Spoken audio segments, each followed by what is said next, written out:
اللہ تعالیٰ عنہ نے سرکار سے دریافت کیا، یا رسول اللہ میرے ماں باپ آپ کے قربان، یا رسول اللہ میں شب قدر پاؤں تو کیا پڑھوں، میں شب قدر پاؤں تو کیا پڑھوں؟ تو آپ نے فرمایا یا عائشہ پڑھو اللہم انک عفو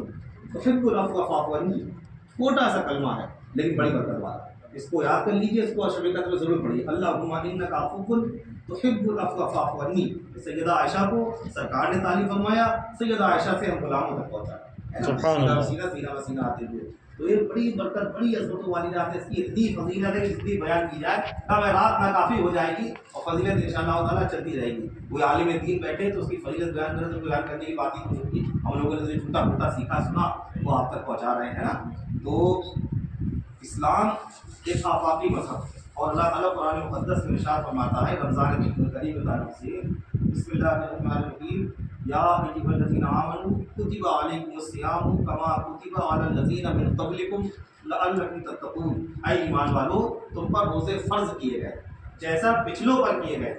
تاکہ تمہیں پرہیزگاری ملے، تاکہ تمہیں پرہیزگاری ملے۔ اور سوچیے ایسا کیوں؟ روزہ ایسی عبادت ہے کہ واقعی رب کے قریب کرتا ہے، اور یہی سچی باطنی عبادت ہے۔ بھائی نماز ہم دکھا کے پڑھ سکتے ہیں، ہے نا، زکوٰۃ ہم دکھا کے دے سکتے ہیں، حج و عمرہ ہم دکھاوے کے لیے کر سکتے ہیں، لیکن روزہ ایک ایسی عبادت جو خالص اللہ کے لیے ہے۔ آپ جائیے کچھ بھی کھا کے لیے کون دیکھ رہا، لیکن یہ اصلی خوف خدا اگر کہیں حاصل ہوتا ہے تو وہ روزے میں حاصل ہوتا ہے۔ اسی لیے اللہ رب العزت قرآن میں ارشاد فرماتا ہے تاکہ تمہیں پرہیزگاری ملے، اور اللہ آگے فرماتا ہے، کتنی بڑی بات فرماتا ہے کہ روزہ میرے ہی لیے ہے اور اس کی جزا میں خود ہوں۔ بے شک، سبحان اللہ، سبحان اللہ، میرے لیے ہے اور اس کی جزا میں خود ہوں۔ جس کو خدا مل جائے،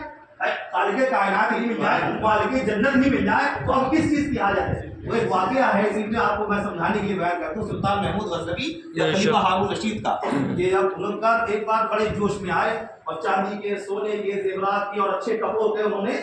پورا اپنے دربار میں سجا دیے، اور پھر تمام درباریوں سے کہا جس کو جو چاہیے اس پہ ہاتھ رکھ دے، جو ہاتھ رکھ دے گا وہ اس کا ہو جائے گا، جس کا جو دل چاہا اس نے اس پر ہاتھ رکھ دیا۔ ایک آدمی قمیص کی باندھی پیچھے کھڑی تھی، آپ نے فرمایا تمہیں کچھ نہیں چاہیے، تم نے ہاتھ نہیں رکھا، کہا حضور میں جس پہ ہاتھ رکھ دوں گی میری ہو جائے گی، کہا آج بادشاہ شاہانہ جلال میں کہا جہاں جس پہ ہاتھ رکھو گی وہ تمہاری ہوتا ہے، اس نے بادشاہ سلامت پہ ہاتھ رکھ دیا، اب بادشاہ سلامت اس کے ہو گئے، اب دولت مال زیور کپڑا سب اس کا ہو گیا، تو روزے کی طرح خود اللہ ہے، اس کو اللہ مل گیا، اب کس کی ضرورت ہے؟ بے شک، سبحان اللہ۔ تو یہ روزہ اتنی مقبول عبادت ہے، اس کی یہ بڑی اس کی اہمیت ہے، اور روزدار کی منہ کی بو اللہ تعالیٰ کو مشک عنبر سے بھی زیادہ پسند ہے۔ روزدار کا سونا بھی عبادت ہے، اس کا جاگنا بھی عبادت ہے، اس کا چلنا بھی عبادت ہے، ہاں جب وہ روزہ خلوص و للہیت کے ساتھ صرف اللہ اور اس کی رضا کے لیے، بے شک، یہ کتنی برکت والا مہینہ ہے، اور اس کی بڑی جزا ہے، بڑی برکتیں ہیں، گناہوں کو ملاتا ہے، اور یہ تو ایسا اشرائے جہنم سے نجات کہ اللہ تعالیٰ ہر رات میں 10 لاکھ جہنمیوں کو جہنم سے آزادی عطا فرماتا ہے۔ یہ تو ہمارے آپ کے علم میں ہے، اس کا دریائے رحمت جوش میں آ جائے 10 لاکھ کے 10 کروڑ کو آزاد فرما دے، اسے کون روکنے والا ہے؟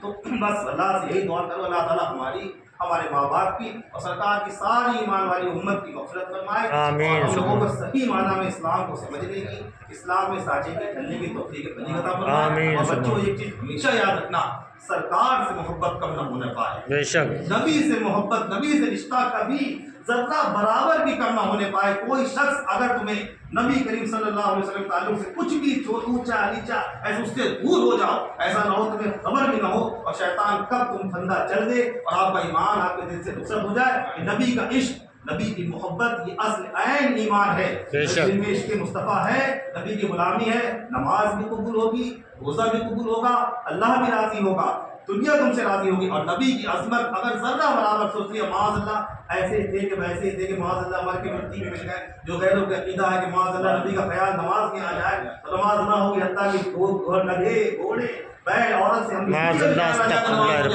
لیکن نبی کا خیال نماز میں آ جائے تو نماز نہ ہوگی۔ اور ظالموں سے پوچھو یار نبی کا نماز میں خیال کیسے نہیں آئے گا؟ اللہ نے کہا سجدہ کرو، اللہ نے حکم دیا رکوع کرو، اللہ نے حکم دیا نماز پڑھو، کیسے پڑھو جو قرآن میں کہا ہے؟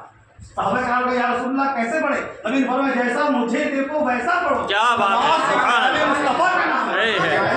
ادائے مصطفیٰ ہے، سبحان اللہ۔ جب آپ تکبیر کہیں گے ہمارے نبی ایسے تکبیر کہتے تھے، آپ رکوع میں جائیں گے ہمارے آقا ایسے رکوع میں جاتے تھے، اور جب التحیات میں جائیں گے السلام علیک ایھا النبی، نبی آپ پر سلام، یا نبی کا خیال نہیں آئے گا؟